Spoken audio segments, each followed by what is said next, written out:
നമസ്കാരം ശ്രോതാക്കളെ. ഇന്നത്തെ ന്യൂസ് പോഡ്കാസ്റ്റിലേക്ക് എല്ലാവർക്കും സുസ്വാഗതം. പ്രധാന വാർത്തകളുമായി ഞാൻ മയ്യ. ആദ്യമായി ഓസ്ട്രേലിയൻ വാർത്തകൾ. 2026 അൻസാക് ഡേ ഏപ്രിൽ 25 ഓസ്ട്രേലിയയിൽ സമൂഹ പങ്കാളിത്തത്തോടെ ആചരിക്കപ്പെട്ടു. കാലിപ്പളി യുദ്ധത്തിന്റെ വാർഷികമായ ഈ ദിവസം മെൽബൺ ഉൾപ്പെടെ രാജ്യവ്യാപകമായി ഡോൺ സർവീസ്, സ്മരണാഞ്ജലികൾ, സൈനിക മാർച്ചുകൾ എന്നിവയോടെ ശക്തമായി നടന്നു. ഇതിനോടൊപ്പം മുൻ സൈനികർക്കായി വീടുകൾ ഒരുക്കുവാൻ വലിയ സാമ്പത്തിക സഹായങ്ങൾ പ്രഖ്യാപിച്ചിരിക്കുന്നതും മറ്റു സാമൂഹ്യ പ്രവർത്തനങ്ങളും ശ്രദ്ധേയമാണ്. ഭജനകളിലൂടെ തരംഗം സൃഷ്ടിച്ച് സോഷ്യൽ മീഡിയയിൽ വൈറലായ നന്ദഗോവിന്ദം ഭജൻസ് ടീം ഓസ്ട്രേലിയയിൽ തങ്ങളുടെ ഗ്ലോബൽ ഭജൻ യാണിന്റെ ഭാഗമായി എത്തി. ഓസ്ട്രേലിയയുടെ വിവിധ നഗരങ്ങളിൽ ഇവർ കൂട്ടായ ഗാനാലാപനം നടത്തി ദിവ്യമായ സംഗീത ഊർജം ഭക്ത മനസ്സുകളിലേക്ക് എത്തിച്ചു.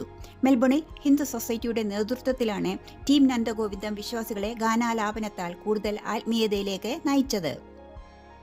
ഇറാൻ അമേരിക്ക സംഘർഷത്തെ തുടർന്ന് തടസ്സപ്പെട്ട ഹോർമുസ് കടലിടുക്കിലെ എണ്ണ വ്യാപാരം പുനഃസ്ഥാപിക്കുന്നതിനായുള്ള വൻ സമാധാന ദൗത്യത്തിൽ ഓസ്ട്രേലിയയും പങ്കാളിയാകുന്നു.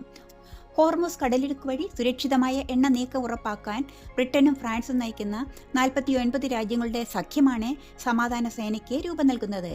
വിഷയത്തിൽ അന്തിമ ധാരണയായാലുടൻ ഓസ്ട്രേലിയ ദൗത്യത്തിന്റെ ഭാഗമാകും.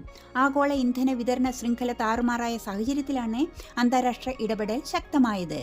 ഓസ്ട്രേലിയയിലെ ഭൂരിഭാഗം സംസ്ഥാനങ്ങളിലും പുതിയ സ്കൂൾ സോൺ വേഗപരിധി നിയന്ത്രണങ്ങൾ പ്രാബല്യത്തിൽ വന്നു. വിദ്യാർത്ഥികൾ ക്ലാസുകളിലേക്ക് മടങ്ങിയെത്തിയിട്ടില്ലെങ്കിലും ഡ്രൈവർമാർക്ക് വേഗപരിധി നിയമം ബാധകമായിരിക്കും.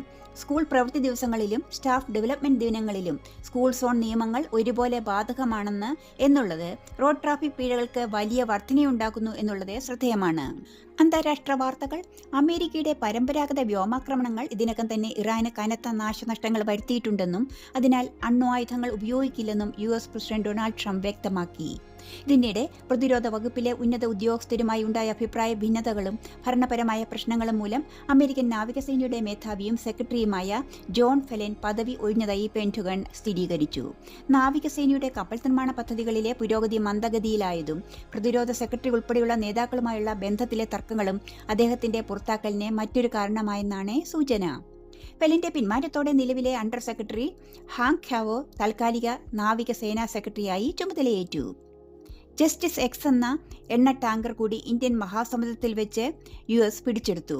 ഇറാന് സാമ്പത്തിക സഹായം നൽകുന്ന നിയമവിരുദ്ധമായ പ്രവർത്തനങ്ങളിൽ ഏർപ്പെട്ടിരിക്കുന്ന കപ്പലുകളെ കണ്ടെത്തി പിടിച്ചെടുക്കുവാൻ തങ്ങൾ ആഗോള തലത്തിൽ നാവിക പ്രവർത്തനം നടത്തുമെന്നും എന്നാൽ ഹോർമുസ് കടലിടുക്കിൽ ഇറാൻ സ്ഥാപിച്ചിട്ടുള്ള മൈനുകൾ നീക്കം ചെയ്യാൻ ചുരുങ്ങിയത് 6 മാസമെങ്കിലും വേണ്ടിവരുമെന്നും US വ്യക്തമാക്കി.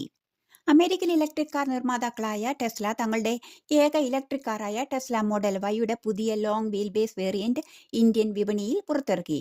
ആഗോളതലത്തിൽ ആദ്യമായി അവതരിപ്പിച്ച ലോങ് വീൽ ബേസ് വേരിയന്റ് കാരണം ക്യാബിൻ സ്പേസ് ഗണ്യമായി വർദ്ധിക്കുകയും കാർ 6 സീറ്റർ കോൺഫിഗറേഷനിൽ ലഭ്യമാവുകയും ചെയ്യും. കൂടാതെ ഈ മോഡലിൽ കമ്പനി ഡ്യുവൽ മോട്ടോർ സജ്ജീകരണം ഏർപ്പെടുത്തിയിട്ടുണ്ട്. ഇത് ഡ്രൈവിംഗ് റേഞ്ച് മെച്ചപ്പെടുത്തുവാൻ സഹായിക്കും. തൊഴിൽ വിസയായ H4 വിസ പുതുക്കുന്നതിനായി ഇന്ത്യയിലെത്തിയ ആയിരക്കണക്കിന് ഇന്ത്യൻ പ്രൊഫഷണലുകൾ ട്രംപ് ഭരണകൂടം അപ്രതീക്ഷിതമായി ഏർപ്പെടുത്തിയ കടുത്ത വിസ പരിശോധനാ നിയമങ്ങൾ മൂലം തിരിച്ചു പോകാനാകാതെ കുടുങ്ങി. ട്രംപ് ഭരണകൂടം നടപ്പിലാക്കിയ പുതിയ മാർഗനിർദ്ദേശങ്ങളാണ് വർഷങ്ങളായി അമേരിക്കയിൽ ജോലി ചെയ്യുന്നവരെ പ്രതിസന്ധിയിൽ ആക്കിയത്. 15 വർഷത്തെ സേവനത്തിന് ശേഷം ആപ്പിളിന്റെ CEO സ്ഥാനത്ത് നിന്നും ടിം കുക്ക് രാജിവെക്കുന്നു. കുക്ക് ഔദ്യോഗികമായി സ്ഥാനമൊഴിഞ്ഞാൽ ജോൺ ഠർണസ് ആപ്പിളിന്റെ പുതിയ CEO ആകും. 25 വർഷത്തിലേറെയായി നിലവിലെ ആപ്പിളിന്റെ ഹാർഡ്വെയർ എഞ്ചിനീയറിംഗ് മേധാവിയാണ് അദ്ദേഹം. കേരള വാർത്തകൾ. തൃശൂർ പൂരത്തിന് മുന്നോടിയായി വെടിക്കെട്ട് സാമഗ്രികൾ നിർമ്മിക്കുന്ന വെടിമരുന്ന് പുരകളിൽ ഉണ്ടായ വൻ സ്ഫോടനത്തിൽ നിരവധി പേർ മരിക്കുകയും പരിക്കേൽക്കുകയും ചെയ്തു. മുണ്ടത്തിക്കോട് പടക്ക നിർമ്മാണ കേന്ദ്രത്തിലുണ്ടായ ഉഗ്രസ്ഫോടനത്തിൽ രാഷ്ട്രപതി ദ്രൗപദി മുർമു അനുശോചിച്ചു. സ്ഫോടനത്തിൽ 13 പേർ മരിക്കുകയും നിരവധി പേർക്ക് പൊള്ളലേൽക്കുകയും ചെയ്തിരുന്നു. ദാരുണമായ ഈ സ്ഫോടന പശ്ചാത്തലത്തിൽ ഇത്തവണത്തെ തൃശൂർ പൂരത്തിന് വെടിക്കെട്ട് ഒഴിവാക്കുവാൻ തീരുമാനിച്ചിട്ടുണ്ട്. കേരള നിയമസഭാ തെരഞ്ഞെടുപ്പിന്റെ വോട്ടെണ്ണൽ നടക്കുവാൻ ആഴ്ചകൾ ബാക്കി നിൽക്കെ കോൺഗ്രസിനുള്ളിൽ മുഖ്യമന്ത്രി പദത്തെ ചൊല്ലി തർക്കം രൂക്ഷമാകുന്നു. ഏപ്രിൽ 9 നടന്ന വോട്ടെടുപ്പിൽ 77.7% പോളിംഗ് രേഖപ്പെടുത്തിയിരുന്നു. സംസ്ഥാനത്തെ ശക്തമായ ചൂട് തുടരുന്ന സാഹചര്യത്തിൽ പാലക്കാട്, ഇടുക്കി ജില്ലകളിൽ ചിലർക്ക് സൂര്യാഘാതം റിപ്പോർട്ട് ചെയ്തതായി ആരോഗ്യവകുപ്പ് അറിയിച്ചു. താപനില സാധാരണയേക്കാൾ ഉയർന്നതിനാൽ ജനങ്ങൾക്ക് ജാഗ്രതാ നിർദ്ദേശവും നൽകിയിട്ടുണ്ട്. ഇന്ത്യൻ കേന്ദ്രതല വാർത്തകൾ. ആഗോള സുരക്ഷാ വെല്ലുവിളികൾ നേരിടുന്നതിന് ഇന്ത്യയും ജർമ്മനിയും പ്രതിരോധ വ്യാവസായിക മേഖലകളിൽ സഹകരണം ശക്തമാക്കണമെന്ന് കേന്ദ്ര പ്രതിരോധ മന്ത്രി രാജ്നാഥ് സിംഗ് ആഹ്വാനം ചെയ്തു.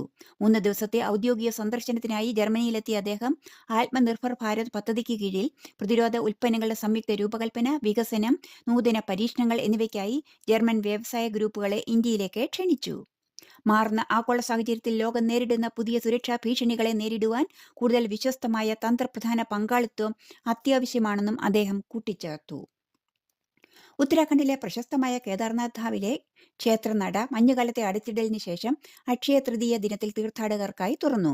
ഇതോടെ ഈ വർഷത്തെ ചാർധാം തീർത്ഥാടനത്തിന് സജീവ തുടക്കമായി. ഭക്തരുടെ തിരക്ക് കണക്കിലെടുത്ത് വിപുലമായ സുരക്ഷാ ക്രമീകരണങ്ങളാണ് ഇത്തവണ ഏർപ്പെടുത്തിയിരിക്കുന്നത്. തീർത്ഥാടന പാതയിലെ ഹൈടെക് നിരീക്ഷണത്തിനായി 360 ഡിഗ്രി ക്യാമറകളും പ്രത്യേക കൺട്രോൾ റൂമും സജ്ജമാക്കിയിട്ടുണ്ട്. കേദാർനാഥ് നട തുറക്കുന്നതിന് പിന്നാലെ ബദ്രീനാഥ് ധാമിലെ നടയും ഭക്തർക്കായി തുറന്നു.